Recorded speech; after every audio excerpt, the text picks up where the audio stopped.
వసుదేవసుతం దేవం కంసచాణూరమర్దనం దేవకీ పరమానందం కృష్ణం వందే జగద్గురుం. ఓం శ్రీ రాధాకృష్ణాభ్యాం నమ. కృష్ణం వందే జగద్గురుం, అర్జునం వందే జగదే కబీరం.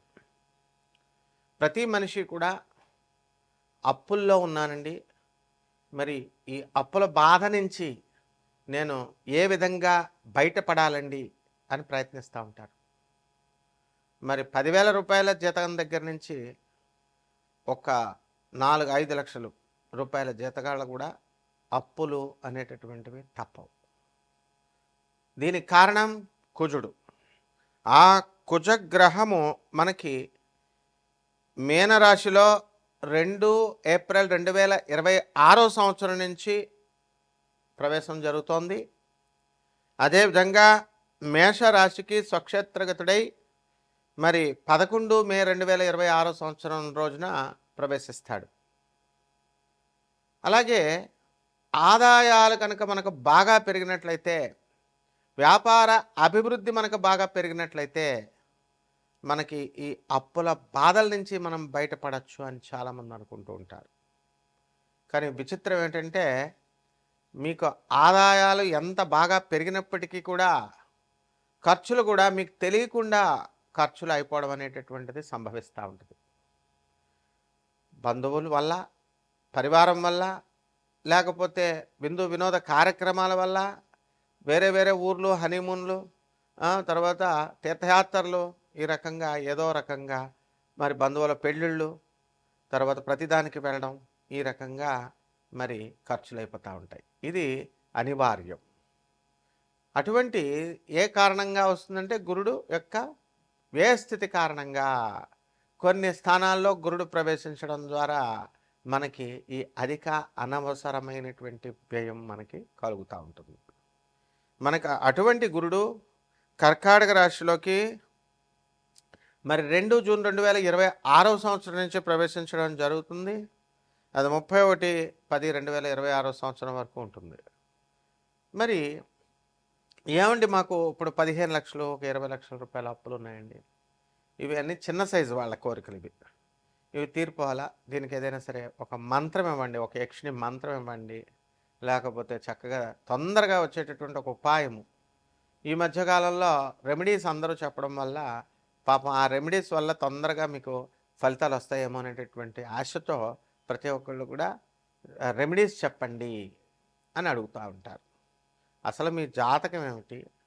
మీ జాతకంలో ఇదంతా కూడా గోచారం అంతా కూడా కోటాను కోట్ల మందికి కామన్ ప్లాట్ఫారం మీద చెప్పబడేటటువంటిది. నాసా మనకి ఎప్పటికప్పుడు విడుదల చేస్తూ ఉంటుంది పైన ప్లానెట్స్ ఎలా తిరుగుతున్నాయి, గ్రహాలు అనేటటువంటివి. దాని లైవ్ రిపోర్ట్స్ని చూసి మనం మీ యొక్క వ్యక్తిగత జాతకాలను మనం చూసి చెప్పినప్పుడు మనకు అర్థమవుతూ ఉంటుంది ఎప్పుడు అప్పులు తీరతాయి, ఎప్పుడు ఏంటి అన్నది. మీరు దాన్ని చాలా వెరీ క్యాజువల్గా తీసుకోవడము, ఫోన్ ఉంది కదా అని కొట్టేసేయడము, మామూలు జ్యోతిష్కులకు కొట్టేసినట్లు కొట్టేసి నా ధనుసు రాశి అండి బాగుంటుందండి అట్లా అడగకూడదు. అలాగే నా అప్పులు తీరిపోతాయండి, నాకు ఈ యొక్క రెమెడీస్ చెప్పేసేయండి, నాది గురుడు 4వ ఇంట్లో ఉన్నాడండి, మీనరాశి అండి, ఇట్లా అస్సలు అడగకూడదు. అందువలన ఎందువల్ల ఇలా అయిపోయింది అని అంటే, యూట్యూబ్లో మీకు ఎక్కువ మంది మీకు శాస్త్రం తెలియనటువంటి వాళ్ళు, గురు పరంపర లేనటువంటి వాళ్ళందరూ కూడా ఇష్టం వచ్చినట్టుగా ఈ ఛానల్స్ అన్నీ కూడా వాళ్ళు ప్రోత్సహించడం వలన కంటెంట్ కావాలి కాబట్టి ఛానల్స్ ప్రోత్సహిస్తాయి. ఇక ఈ డమ్మీగాళ్ళందరూ వచ్చి చెప్పడం వల్ల ఏమైపోయిందంటే జ్యోతిష శాస్త్రం మొత్తం భ్రష్టు పట్టిపోయింది. మీరు కూడా వాళ్ళ ప్రత్యేకత ఉండాలని గురుడు 4వ ఇంట్లో, 6వ ఇంట్లో శని ఇలా చెప్తుంటే మీరు కూడా అలా తయారయ్యారు. మరి పోనీ ఇన్ని సంవత్సరాల నుంచి వింటున్నారు, మీ అప్పులు తీరినయ్యా? ఇన్ని సంవత్సరాల నుంచి ఉంటున్నారు, మీ అక్రమ సంబంధాలు అలాంటివి ఏమన్నా మానుకున్నారా? ప్రవచనాలు వింటున్నారు, ఎంతోమంది ప్రవచనకారులు, చాగంటి గారు వీళ్ళందరూ కూడా ఎన్నో సంవత్సరాల నుంచి చెప్తున్నారు. ఒక్కొక్కళ్ళు గోశాలు పెట్టుకున్నారు, దేవాలయాలు పెట్టుకున్నారు. వాళ్ళకి అబ్బాయి గురుగారులు అండి డొనేషన్లు ఇవ్వాలండి, ఇస్కాన్ వాళ్ళండి, వాళ్ళు ప్రతి తిథికి కూడా నరసింహస్వామి బర్త్డే ఈరోజు డబ్బులు వేసేయండి, అన్నదానం చేస్తాం, ఈ రకంగా తయారైపోయినాయి మొత్తం అన్ని సంస్థలు కూడా. మరి దానివల్ల ఆధ్యాత్మికత భ్రష్టత్వం అయిపోయింది. కాబట్టి నిజమైనటువంటి ఆది గురువు అయినటువంటి పరమేశ్వరుడు మరి చక్కగా ఆయన సిద్ధాంతాన్ని, ఆయన ఐడియాలజీని with no deviations lord Krishna చెప్పారు. లార్డ్ కృష్ణ చెప్పినటువంటి ఐడియాలజీని మళ్ళీ చక్కగా పరమేశ్వరుడే ఆయన అవతరించి ఆనందమూర్తిగా వచ్చారు. మరి ఆయన ఈ కలియుగాంతానికి మనకి భగవంతుడు కలియుగాంతం వరకు కూడా ఓం నమో వెంకటేశాయ అని అంటాం. వెంకటేశ్వరుడే కలియుగానికి అధిపతి అని చెప్తాం, కలియుగ దేవుడు అంటాం. అలా కలియుగం తర్వాత నెక్స్ట్ ట్రాన్సిషన్ జరుగుతుంది. నెక్స్ట్ యుగానికి, సత్యయుగానికి వెళ్తారు. అప్పుడు మిమ్మల్ని రక్షించేది ఒకే ఒక్క మంత్రం, బాబానాం కేవలం. బం బం బాబా అంటూ శివుడికి చెప్తాం కదా, బాబానాం కేవలం చెప్పబడింది కలియుగ భవిష్యత్తు పురాణంలో. మరి కల్కి అవతారము మనకి చక్కగా శంభాలా గ్రామంలో పుడతాడని చెప్పారు. ఆ శంభాలా గ్రామమే దానికి గుర్తిచ్చారు, first landscape on the earth అని. అదే గూగుల్ చేసి చూడండి, సింగ్ భూమి, అదే జార్ఖండ్లో ఉంది, బీహార్లో, జార్ఖండ్లో. మరి అది ఆనందనగర్ దాని పేరు. మరి అక్కడ తపస్సు చేసినటువంటి వాళ్ళు, మరి అక్కడ ఎప్పుడు కూడా ధర్మమహా సమ్మేళనాలు జరుగుతూ ఉంటాయి. దానికి ఆ యొక్క మంత్ర జపము, చాంటింగ్ జరుగుతూ ఉంటుంది, బాబానాం కేవలం కీర్తన జరుగుతూ ఉంటుంది. ఇవన్నీ కూడా మీరు తెలుసుకోవాలి సీరియస్గా.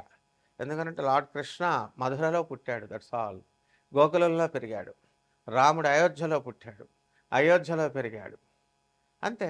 దానికి రామాయణం మైథాలజీ ఇది కల్పితము, కావ్యము, ఊహాజనితము. శంభాలా గ్రామము హిమాలయ పర్వతాల అవతల ఉంటుంది, అది ఎవరు వెళ్ళలేరు, ఊహకు అందదు. ఇలాంటి పిచ్చి పిచ్చి ప్రేలాపనలు చెప్పకూడదు. మీకు తెలియనప్పుడు నోరు మూసుకొని ఉండాలి, ప్రవచనకారులైనా స్వామీజీలైనా. అది తెలియనప్పుడు గూగుల్ జియోలాజికల్ ఎవిడెన్సెస్ ఉన్నాయని చెప్తోంది. ఎన్జిఆర్ఐ ఇచ్చింది certification, geological survey of India. గూగుల్లో చూడండి సింగ్ భూమి అని. Then how dare you are saying that Shambhala అనేటటువంటిది అక్కడెక్కడో హిమాలయ పర్వతాల అవతల ఉంటుందని చెప్తారు. అది ఊహాజనితం అని చెప్తారు. కలియుగ భవిష్యత్తు పురాణాలన్నీ ఊహాజనితాల, బ్రాహ్మణులు రాశారంటారు ఒకడు. వేదాలన్నీ కూడా 4 శ్లోకాలు చెప్పేసి ఇవన్నీ కూడా ఆవిర్భవించేసినాయి, శివుని యొక్క గంట ఢమరక నాదం నుంచి వచ్చినాయి అని చెప్పేటటువంటి వాళ్ళంతా ఎందుకు? రాముడు కల్పితం, రామాయణం కల్పితం అన్నప్పుడు ఎందుకు నోరెత్తట్లేదు? సో మీ జీవితాలు బాగోవాలంటే ఇలాంటివన్నీ, ఇలాంటి అశాస్త్రమైనటువంటి అవైదికమైనటువంటి ప్రవచనాలు చెప్పేటటువంటి వాళ్ళ ప్రవచనాలు విన్నా నాశనం అయిపోతారు. కాబట్టి ఇక్కడ మనకి స్వామి వివేకానందుల వారు చెప్పారు, రామకృష్ణ పరమహంస చెప్పారు, తర్వాత మన ప్రభాత్ రంజన్ సర్కార్ ఆనందమూర్తి గారు, తర్వాత పరమహంస యోగానందుల వారు, రమణ మహర్షి, జగద్గురు ఆదిశంకరాచార్యుల వారు, రామానుజాచార్యుల వారు, వీళ్ళ ప్రవచనాలు వినండి. ఇప్పుడున్న వాళ్ళు ఎవరిష్టం వచ్చినట్టు వాళ్ళు చెప్పే ప్రవచనాలు ఎందుకు వింటారు మీరంతా? ఏం మార్చారు మీకు? మీ జీవితాలను ఏం మార్చారు వాళ్ళు? ఏం మార్చగలరు వాళ్ళు? ఇంకా ఎదురు మీకు కాశీలో మడి భోజనాలు పెడతాం, కింద హాలు కడుతున్నాం, డబ్బులు ఇవ్వండి, పైన కింద ప్రవచనాలు చెప్పిస్తాం. ఇంకా ఇంకా ప్రవచనాలు చెప్పేవాళ్ళు లేరా? అశాస్త్రమైన ప్రవచనాలు చెప్పిస్తావా? సో పైన మనము ప్రవచనాలు చెప్పేటప్పుడు పైన మనం ఏం చేస్తాము, మళ్ళీ ఈ యొక్క హాల్ కడుతున్నాము, మడి భోజనాలు పెడతాము, కింద ప్రవచనాలు కట్టిస్తాము, ఇట్లా చెప్తున్నారు. సో ఇవన్నీ కాకుండా మీ అప్పుల మార్గాలు తీరాలన్నా, ఈ యొక్క ఆదాయాలు పెరగాలన్నా డైరెక్ట్గా శివుడి యొక్క ఐడియాలజీని మీరు ఫాలో అయినప్పుడు, కృష్ణుడి యొక్క ఐడియాలజీని మీరు ఫాలో అయినప్పుడు మాత్రమే వస్తుంది. దానికోసం మీ పర్సనల్ జాతకము చెబుతుంది. అండ్ దాని నుంచి రెమెడీస్ అనేటటువంటి కరెక్ట్ రెమెడీస్, ఇలాంటి పిచ్చి పిచ్చి వాళ్ళు చెప్పేటటువంటి చెట్టు పుట్ట మా దగ్గర హోమాలు చేయండి, 5 లక్షలు ఇవ్వండి, 25 లక్షలు ఇవ్వండి, all this nonsense remedies అన్నీ కూడా మీకు ఏం హెల్ప్ చేయవు. So what are the correct remedies అనేటటువంటివి తెలుసుకోండి. ఒక్కొక్క రాశి వారికి, ద్వాదశ రాశుల వారికి ఈ యొక్క గ్రహ సంచారం వలన ఏ విధంగా ఫలితాలు ఇస్తాయో చూద్దాం.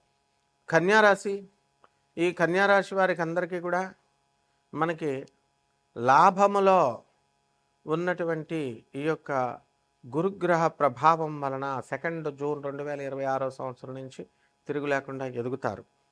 అయితే ఈ కన్యారాశి వారికి అందరికీ కూడా మనకి శుక్రుడు కర్కాటక రాశిలో 8 జూన్ 2026 సంవత్సరం నుంచి మారడం జరుగుతుంది. ప్రస్తుతం శుక్రుడు వృషభ రాశిలో ఉండి 19 ఏప్రిల్ 2026 సంవత్సరంలో వృషభ రాశి ప్రవేశం చేస్తున్నాడు. కాబట్టి ఈ కన్యారాశి వారికి అందరికీ కూడా భాగ్యంలో ఉన్నటువంటి శుక్రగ్రహ ప్రభావం వల్ల మీ భార్య తరపు బంధువుల నుంచి మీకు సహాయ సహకారాలు అందుతాయి. భార్యతో ఉన్నటువంటి మిస్అండర్స్టాండింగ్స్ అన్నీ కూడా పోవడానికి అవకాశాలు అధికంగా ఉన్నాయి.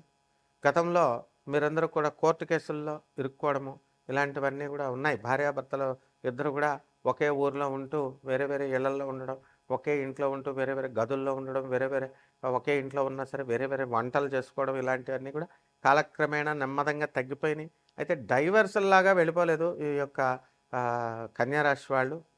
అయితే గొడవలు అనేటటువంటివి మాత్రం ఉన్నాయి. అలాంటివన్నీ కూడా పరిష్కారం అవుతాయి మరి ఈ యొక్క జూన్ నెల దాటిన తర్వాత 2026 సంవత్సరం 2 జూన్ నుంచి. అలాగే ఇనప వ్యాపారాలు, బంగారం షాపులు, ఫ్యాన్సీ స్టోర్సు, ఆ తర్వాత గార్మెంట్స్, ఇలాంటి బిజినెస్లు చేస్తున్నటువంటి వాళ్ళందరూ కూడా మీకు బాగా కలిసి వస్తుంది. విదేశాలకు వెళ్ళి చేసుకోవాలనుకునేటటువంటి వాళ్ళకి విదేశాల్లో కూడా వ్యాపారాలు బ్రహ్మాండంగా సక్సెస్ అవ్వడానికి అవకాశాలు ఉన్నాయి. ఉద్యోగాలు రావడం లేదండి అని చాలామంది బాధపడేటటువంటి వాళ్ళు ఉన్నారు. అటువంటి వాళ్ళకు కూడా విదేశాల నుంచి మీకు మంచి ఛాన్సెస్ రావడం, విదేశాల్లో మీరు సూపర్గా సక్సెస్ అవ్వడము, ఇలాంటివన్నీ కూడా జరుగుతాయి. అయితే మీ ఇంట్లో ఉన్నటువంటి పాత సామాన్ అంతా కూడా డంప్ చేసుకొని ఉంటారు. ఇవన్నీ తీసి అవతల పడేసేయండి. అండ్ అలాగే ఒక ఆర్గనైజ్డ్ విధానంలో మీరు ఒక ప్లాన్డ్గా కనుక మీరు వెళ్ళినట్లయితే మీ లైఫ్లో మీరు సక్సెస్ అనేటటువంటిది వస్తుంది.